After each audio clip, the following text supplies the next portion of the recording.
Ayan, so good morning guys! Ayan, so andito ulit po kami ngayon sa parking lot ng NKTI.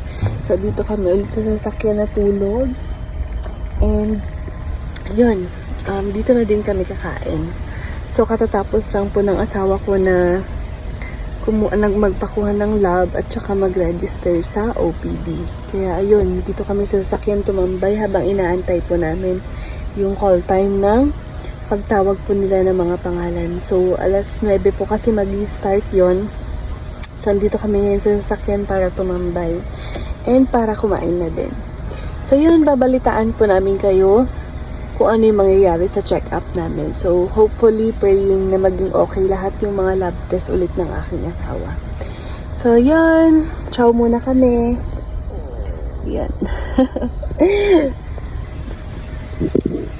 Ayan, so pagkatapos nga namin kumain, nagbihis lang kami saglit at pumunta na kami dito sa main building para kunin na po yung mga resulta ng laboratory niya kanina.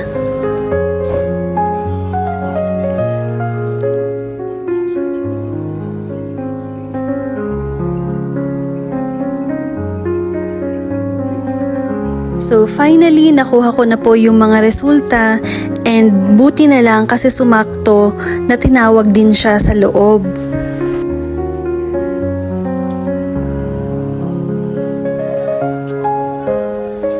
Kaya naman ito at dumiretso na po ako sa loob dahil nakapila na din siya. Ito nga at habang tinitignan ko siya dito, hindi ko talaga maiwasan na i-video siya kasi sobrang laki na din talaga ng pinagbago ng physical appearance niya. Grabe din kasi talaga yung initim niya nung nagda-dialysis pa siya. Pero after nga ng 1 taon at 4 na buwan, ganito na po yung itsura niya. Ayan, so pagkatapos nga namin sa check-up namin, dumiretso na kami dito sa medical records para kumuha naman ng medical abstract niya. Nakakatuwa nga dahil mukhang makakauwi kami ng maaga kasi ito lang ata yung check-up namin na ang bilis naming natapos sa lahat ng pila. At ito na nga at papunta na din kami sa pharmacy para kumuha ulit ng 2 buwang gamutan niya. Buti na lang talaga at mababait yung mga nasa pharmacy. Kaya binibigyan kami ng 2 buwan na gamutan. Kasi every 2 months na din kasi talaga yung pagpa-follow up niya dito sa NKTI. Sobrang tipid na din po yun para sa amin. Maya-maya pa nga ito na at binigay na po yung mga gamot niya. So through Viber kasi kami na nagpa-reserve kaya for pick up na lang namin siya kinuha. Kaya ayun, mas napabilis na naman po yung transaction po namin dito sa pharmacy. Okay na daw? Nireceive mo?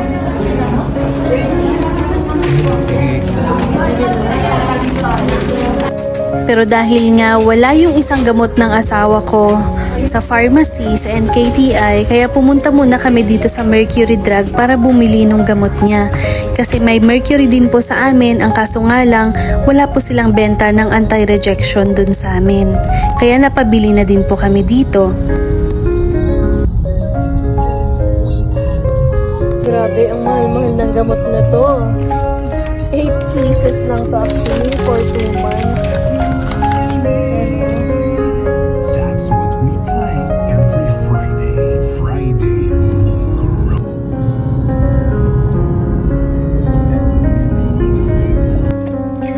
Ayan, so finally, andito na po kami sa sasakyan and pauwi na po kami ng Nueva Vizcaya. Ayan, so balikan po lagi yung mga biyahe po namin. So, bibiyahe po kami ng hapon. Tapos uwi din po kami after ng check-up namin kinabukasan. Kasi syempre may mga inaasikaso din po tayo.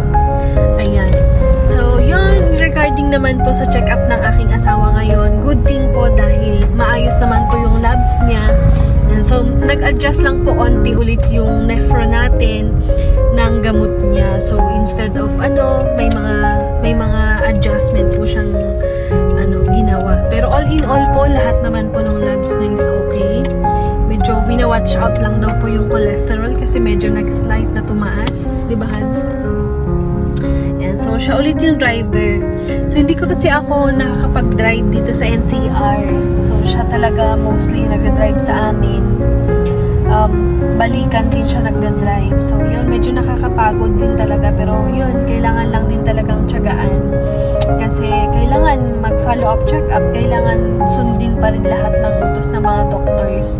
Kasi, ayaw naman po natin na mabalik ulit siya sa tagda-dialysis niya.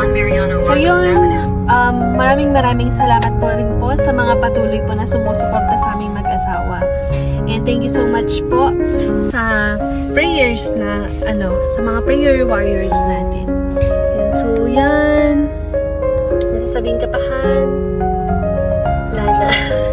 Yun. So, yun lamang po for today. Yun lang po yung pwede naming ma-update sa inyo. And maraming salamat po. Bye-bye!